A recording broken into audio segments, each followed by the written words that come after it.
Hello there. Welcome to the Maker Manager Money podcast, a podcast about entrepreneurs, solopreneurs, founders, business owners, and business partnerships.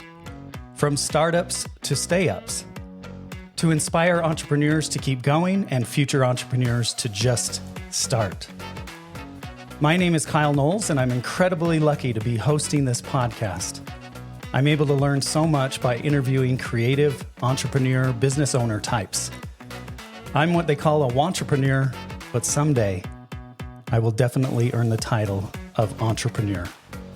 Today's guest is Sarah Noel Block, who is the founder of Tiny Marketing and host of the Tiny Marketing Podcast, a top 10% podcast.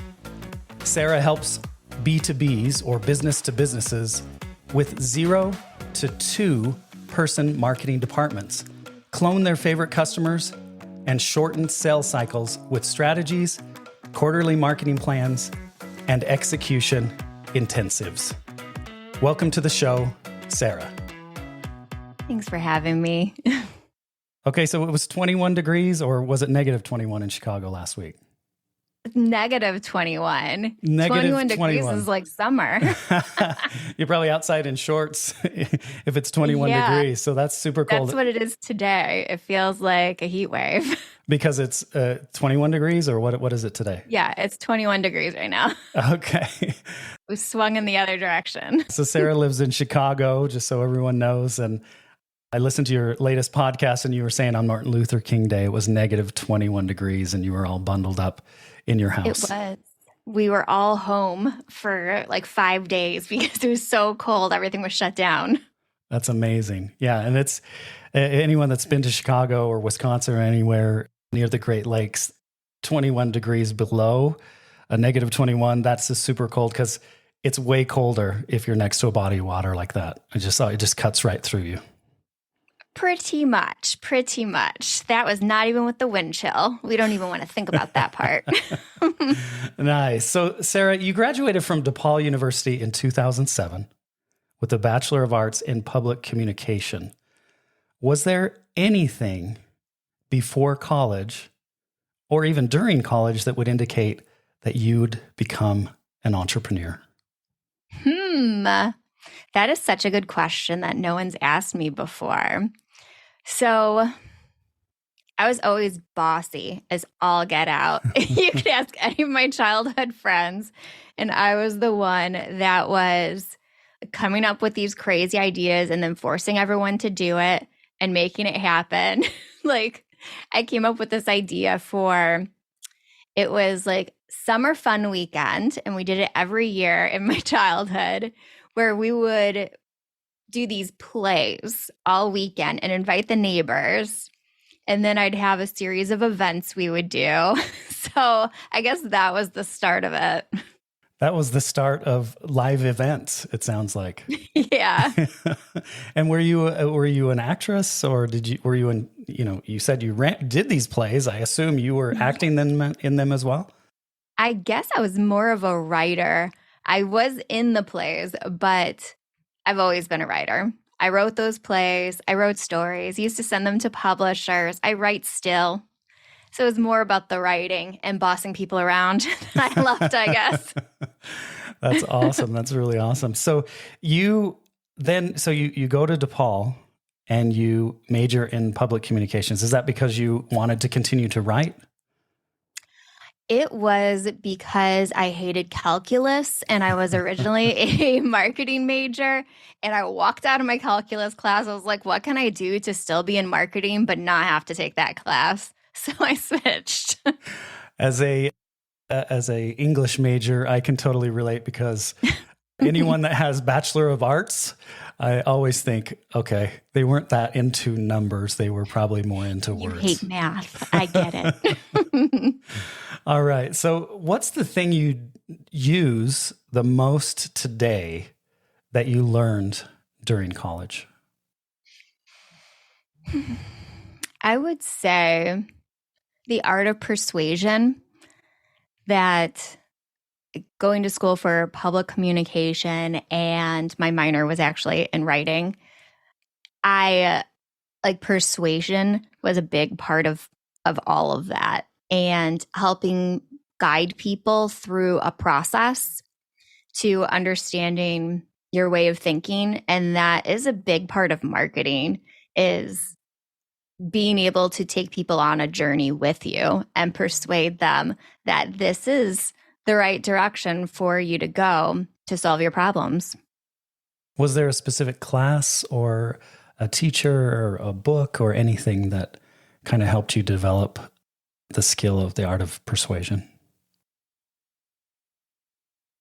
I don't know if it was any certain class, but in more recent years, post-college life, a book that's really like Story Brand by Donald Miller is so good at guiding people through what it's like to think from a customer's perspective and guide them on a journey. So that book is one I'd recommend if that's something that you want to learn.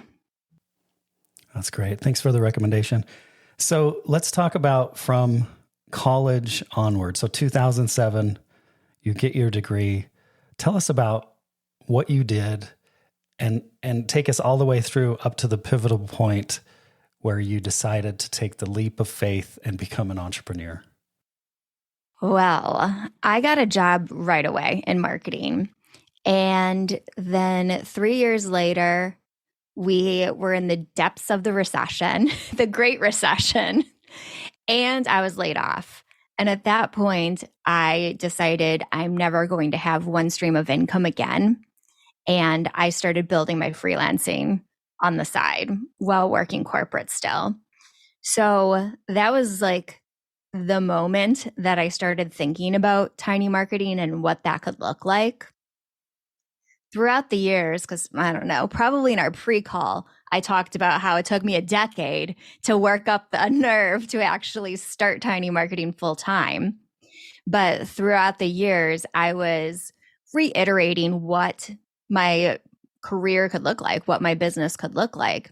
And then I ended up being a head of marketing for a 7-company group where I was the only marketing person and answering to 7 presidents. So Wow. that kind of forced me to pivot because I always worked on big teams. And before that, I had to figure out how to make everything work for 7 different companies with just me. And that's when I built out the framework that I run all of my clients through to be able to create a streamlined marketing strategy, systems to make them work, and then any automations or AI we can add in. And last, what can we outsource? What can we delegate to a contractor if you're a 1-person marketing department? So that's when I built it out. And then when COVID happened, my kids were in virtual school. My company that I was the head of marketing for, again, but a different company, wanted us all to come back in the office. I was like, well, that's not going to work for me. I have 2 kids in virtual school and I had enough contracts to make up my salary. So it was an easy decision to say, okay, I guess this is my leap moment where I'm going to take tiny marketing full time. And then how were you, I guess, you're working a full-time job, you have a family, but you still were getting, I guess you were doing your side hustle and you were getting clients.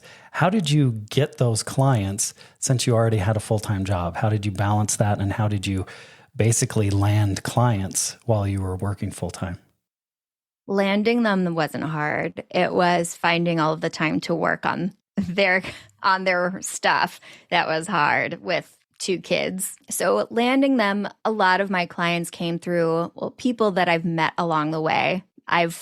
They worked at one of the companies that I was a marketer at. So I was their go-to person for marketing. So they came to me for it when they needed it.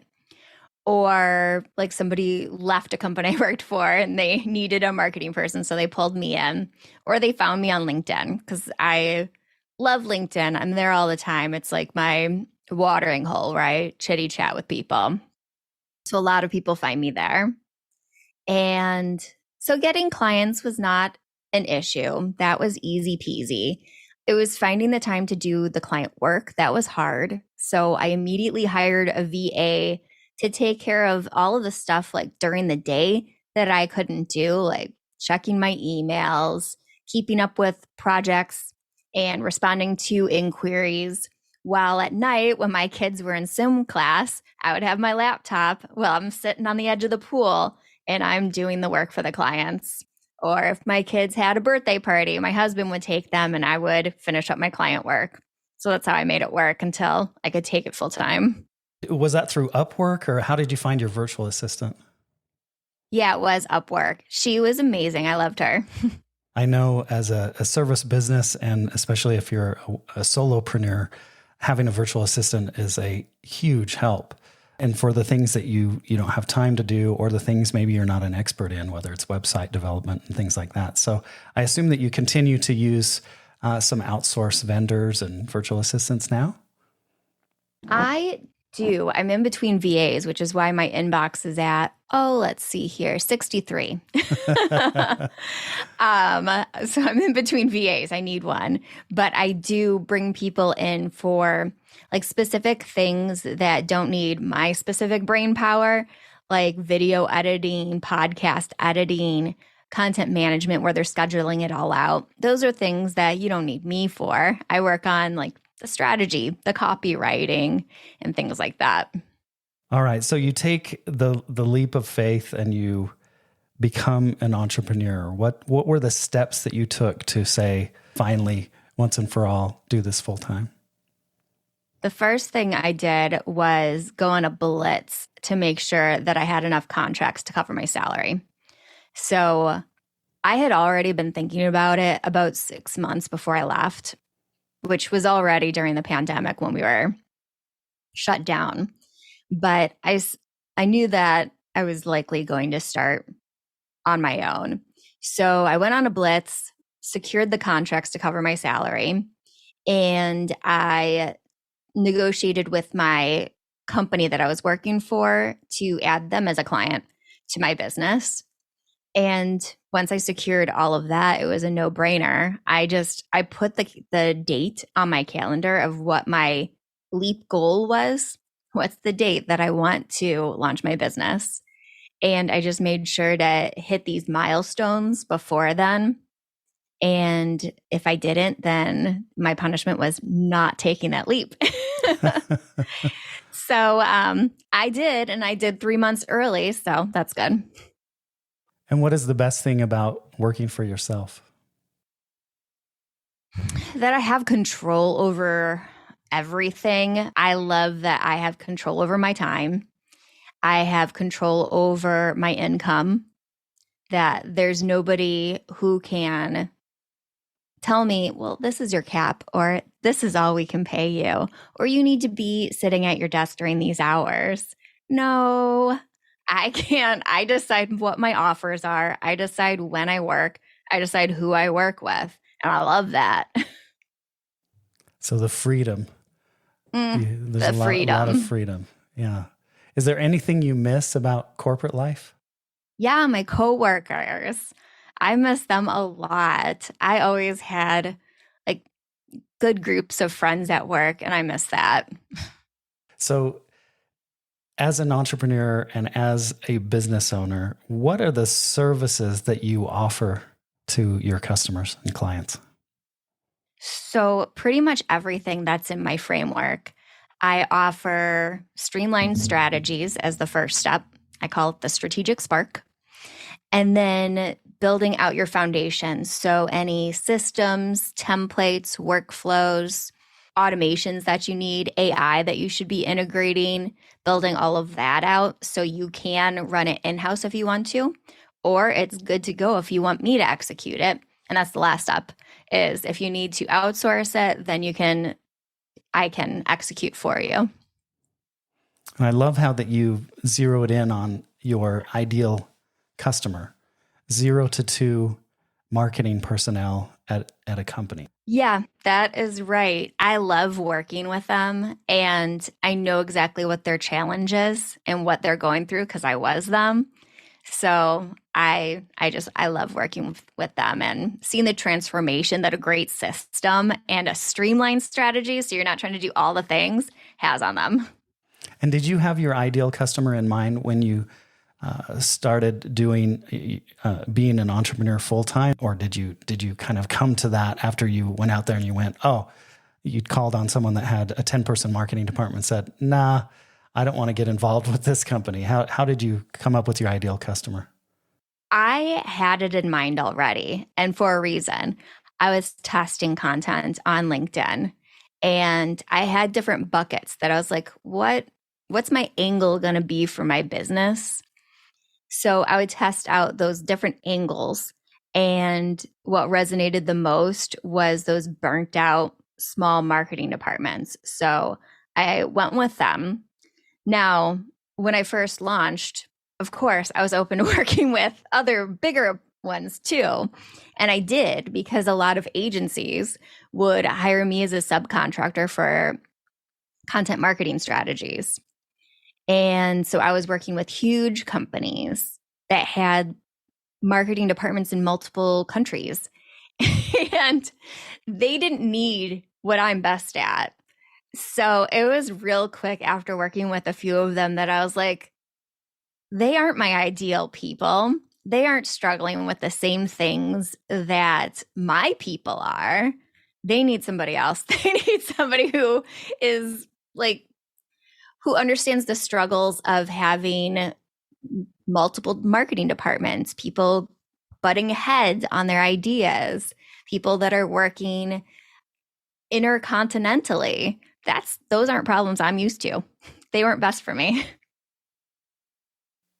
Yeah, that totally makes sense. So as far as being an entrepreneur and going out there and trying to keep your pipeline full, I know that you talk a lot about on your podcast events. So can you outline to the audience what your recommendations are for these small businesses that are trying to attract customers and how they could best do virtual or live events, and kind of walk through your strategy of doing that in the best way? Yeah. So I'll walk you through beginning to end. So you need to fill those events, right? The first thing that I do is I create a meetup group Meetup fills it for you. All you have to do is be very specific about who it's for and who you're targeting. And then Meetup promotes it to all of the right people. So I start a Meetup group first to start building people in. And then I already have my community on LinkedIn of ideal people and my email list.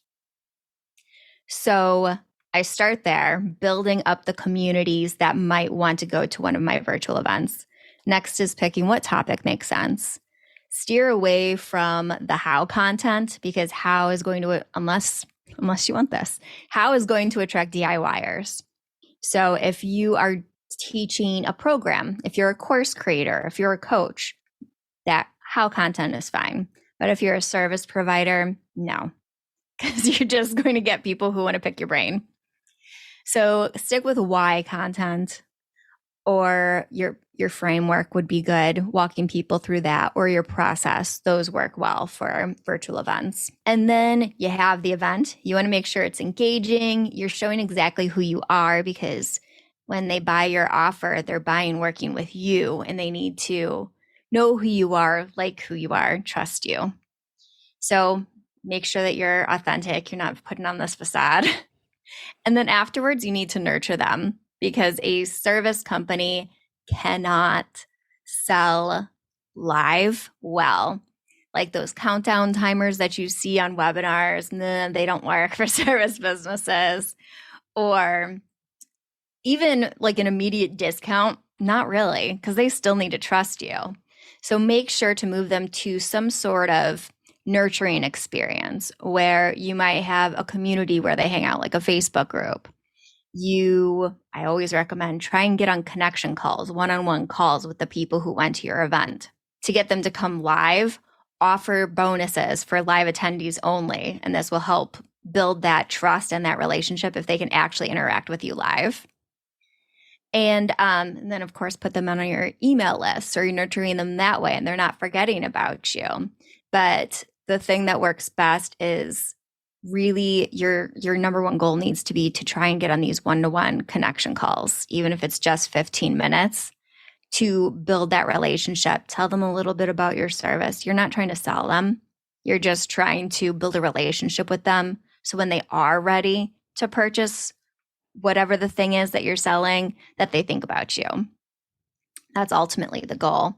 But virtual events give you this opportunity to do, you're selling one to many, pulling in lots of people at the same time, and then working through them on those one-on-one calls. But you get to do it a little bit more at scale.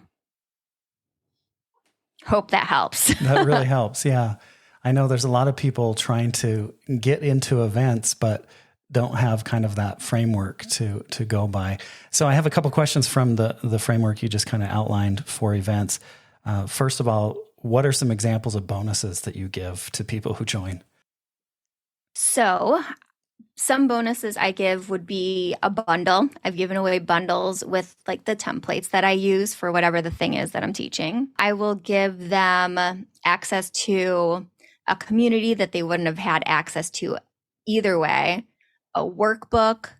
The thing that I have found works amazingly is if you have some sort of gateway or entry offer that is used as like a trust building offer with people, just some lower cost, high value service you can provide, give away 3 of them to live attendees. Comb through your list, see who would be the best fit for you. And they could get that as a giveaway with the intention of upselling them to your full package. So the event is over and you're looking through your list, and that's when you send out the bonuses? Is that how it works? No, the bonuses themselves, I'll send right away to them. I'll put it in like the live chat or as a little button they can pop up. But the giveaways for your entry product or your entry service, that I do afterwards because I want to go through the list and see like who would this support best, who's a good fit for it. Yeah, so strategically deciding through your list who would potentially become a client, basically. Yeah. Okay. And then Meetup, is that, I assume that's a website, that's something. It is. Okay. Yes. It is like a community building event website. So you create a meetup, and that's basically a group.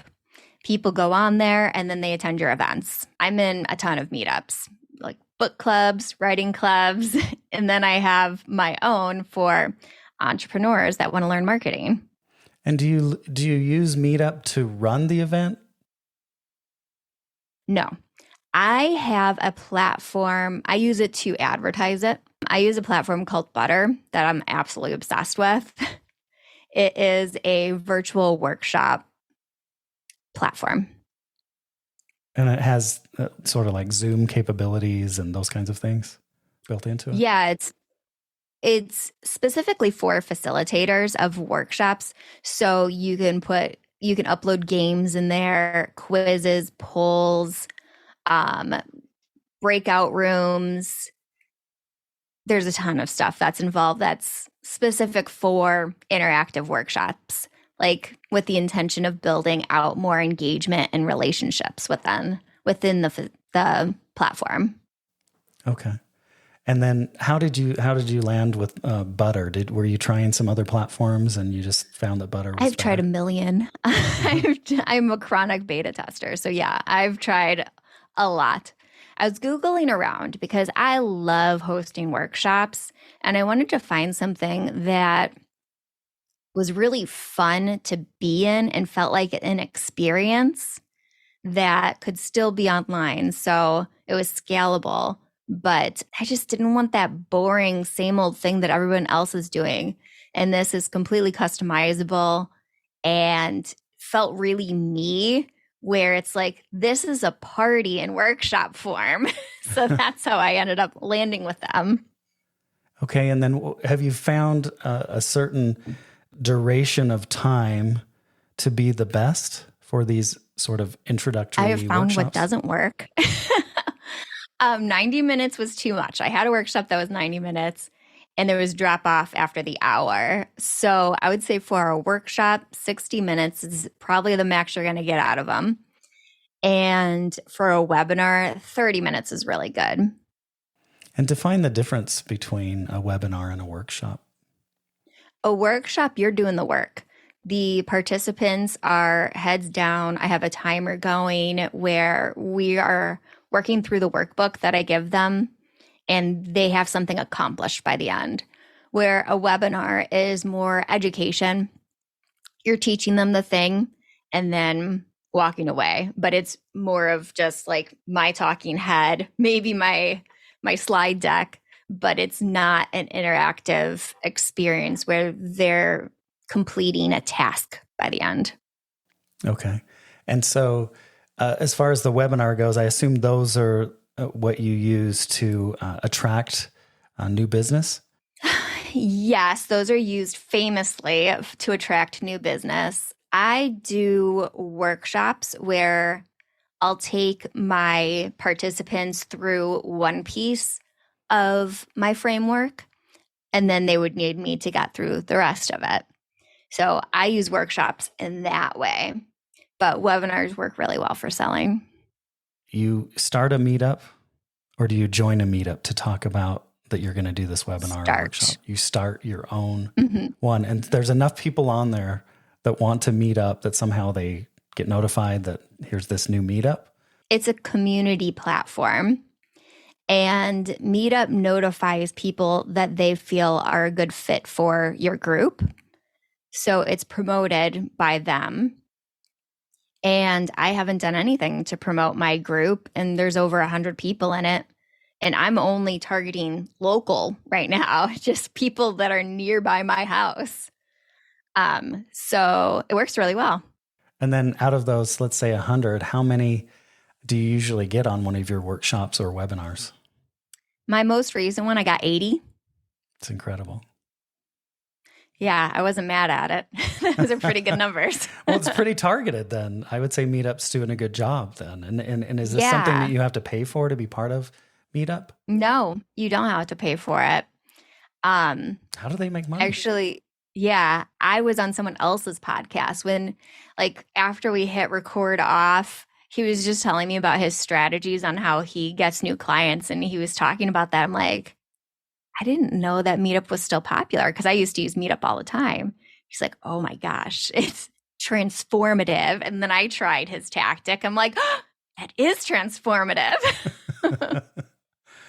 That's really cool. I've literally never heard of it. And I'm so glad that you're telling me about it and telling this audience about it, because I think anyone that's an entrepreneur would benefit from it. So you do webinars, you do workshops, you have a podcast, top 10% podcast. Do you have a newsletter as well? I do. Yeah. Okay. So if you went to my website, it's right up at the top of the banner. Or if you go to my podcast, it's always in the show notes, but it comes out every Tuesday. All right. So out of all of these different ways to promote tiny marketing and promote yourself as a marketing consultant, which one brings in the most leads? You know what? Funny enough, this weekend, I was like, I'm going to build a dashboard. So I built an Airtable dashboard to figure out where most of my clients are coming in.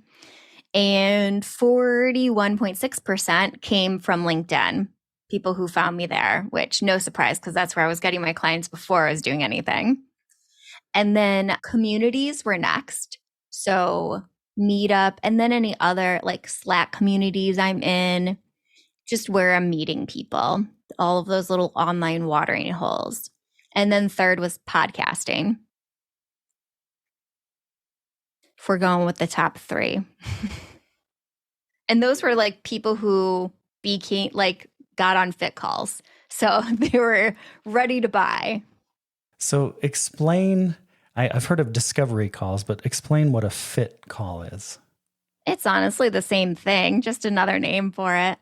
So like I stopped using the word discovery call because it has two definitions. And so it was kind of confusing for people because a discovery call could be it's a discovery of like what they need. You're gathering information, you're doing research for them. And it's like the kickoff to a project, but it could also be discovering if we want to work together. So there's two different ways people use discovery calls. So I stopped using it altogether and started using fit calls because we're trying to figure out if we're a good fit for each other. So it's a lot simpler. There's no questioning what's happening. So that's the exact meaning of it, whether we're a good fit and whether we're going to continue the relationship. Yep. Okay. All right. So what is your number one recommendation to an entrepreneur who wants to attract customers? What's the first thing they should do? You've talked about all kinds of things. What would your number one recommendation be?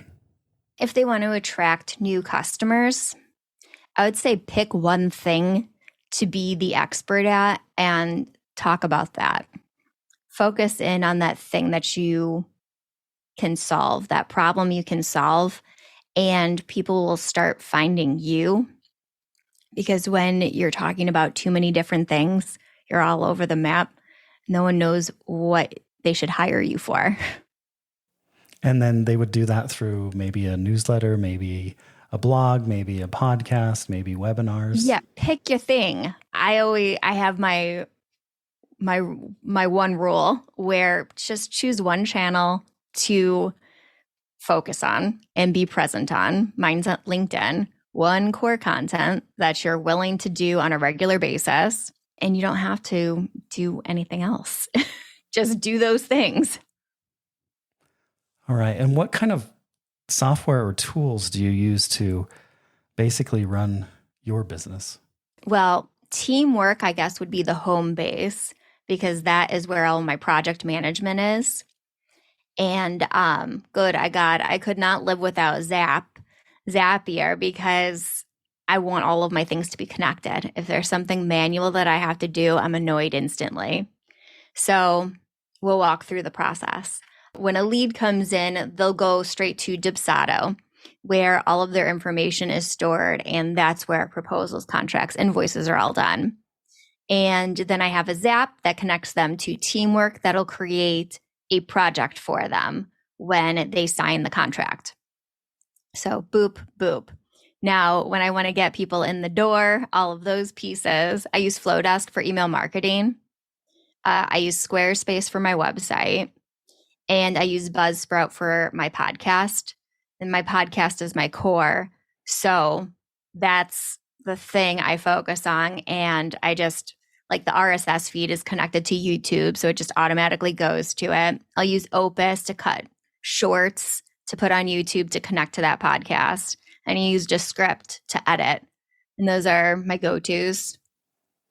Do you use Descript to edit the audio and videos, or you're just using Opus to create your content clips? I use Descript to do all of the editing, and I use Opus to cut the shorts because it's just so fast. I don't have to, you know me, streamlined as possible. If there's something that could be streamlined, I'm going to do it. So I just drop the whole file in, and Opus finds all the hooks and cuts it for me. Nice. Yeah, I'm familiar with Opus. So are there any other AI tools that you're using day to day? Well, I upgraded to Buzzsprout's AI. So they will do my descriptions, my transcripts, chapters, all of that for me. So that's one of them. Opus for the clips. And then I use Content at Scale for long form content. And like my LinkedIn newsletter, I'll create a first draft using my podcast and putting it into Content at Scale. And that'll give me a pretty good first draft for a LinkedIn newsletter that I just have to tweak a little bit because I trained it to sound like me. That's really cool. So how do you feel coming from public communications and a writing minor? How do you feel about generative AI and your place as a writer utilizing these tools, even Grammarly or in ChatGPT or whatever, to write content? What are your thoughts and feelings about being a writer in the day of generative AI? I'm fine with it. It helps me work better and faster. It'll help me come up with ideas. And if I don't have time to do a first draft, it'll do the first draft for me. And if I'm doing the first draft, it'll make it better. Like if I'm doing website copy, for example, I'll throw in all of the headlines that I've workshopped into ChatGPT and see what it comes up with, if it has any better ideas or things I can work off of and jump from. So I integrate AI into all of my little processes. If it can make me work faster and better, I'll take it. That's great. And what do you say to people who are afraid of jumping into the AI waters? You're going to be left behind. That's the world we live in. And whether you like AI or not, it's here. So I just say, okay, and get in because you're going to have to learn that skill. Yeah, I've heard it said that it's not going to get uninvented. Yeah, exactly. Like I understand the fear that people have with AI, certainly. I love a dystopian. But it's not going away, so adapt. Right. So is there anything recently that you changed your mind about? I guess AI would be the thing that I changed my mind about, but that's because it's gotten better. So if you listen to podcast episodes I was on a couple of years ago, people ask me about AI all the time when it was like before ChatGPT was invented and it was really new. I was like, oh my gosh, I wish it was good, but it sucks. I have yet to find one that works. So I definitely changed my tune on that. It's much better now. And do you use ChatGPT or Claude or? I use all the things. I use ChatGPT for like quick brainstorming stuff. I use Bard to go through my transcripts and like I input my transcripts and then I ask a question so I can pull the information really quickly. And then all of the add-ons that I can, like Buzzsprouts add-on, have it. I've now started, because I'm trying to connect everything that I can, connecting my Descript straight to Buzzsprout, and now it inputs that transcript, which is very accurate. So now I do that instead. So let's talk about your podcast, because this is no simple feat to be in the top 10%. First of all, you've been at it for 2.5 years now. Yeah. Okay. And there's probably like 30 people who listened to me in the first year. Well, what made you decide to do a podcast? Well, it started off as a live stream show. So it was video based at first. And I just got irritated with it. Like, I didn't want to have to schedule, like, I didn't want to be available at the same time every day. My tech would get wonky sometimes where my audio was misaligned with my lips and it bugged me. So, but the live stream, I could not think of the word, the live stream was really successful. So I still wanted to have like the important elements of it. I still wanted to keep it interview based. And so I took my audio from my previous live streams and started the first year was that. I just used the live stream audio as the podcast. And that's how I decided to test the waters. It's like this content already exists. It wouldn't be expensive to just see how it works. And it just fit into my processes so much better and allowed me to build relationships with such amazing people through the interviews that I kept going with it. And then I was getting on multiple podcasts a week and talking about my show. So that got more and more listeners, and that helped a ton. Do you feel like you understand kind of the different areas of your audience and what percentages are, learning so that they can apply it to maybe their own little company, or learning to apply it to their bigger company, or actually interested in listening to you to see if they want to hire you? I think a lot of them listen to the show because they want to apply what I'm teaching to their marketing department. A lot of them are internal. I would say probably half are internal marketers and half are solo entrepreneurs that want to figure out how to market themselves. And most of them want to just learn from me, not specifically hire me. Where the money's being made on that front is the authority I have from my podcast. So people who just discover that it exists I don't think they necessarily listen to it, but they mention it. And that builds a lot of authority with potential clients. The people I meet interviewing drives a lot of clients. I end up getting a lot of referral partners that way. And then being on other people's podcasts has made a big impact for my lead generation. The hosts that I'm with, they end up becoming lead referral partners and sending intros my way and mine their way. So all of the relationships that are built during the podcast process is the biggest part of the lead generation. Understood. And I hope to be able to refer people your way as well. Thank you.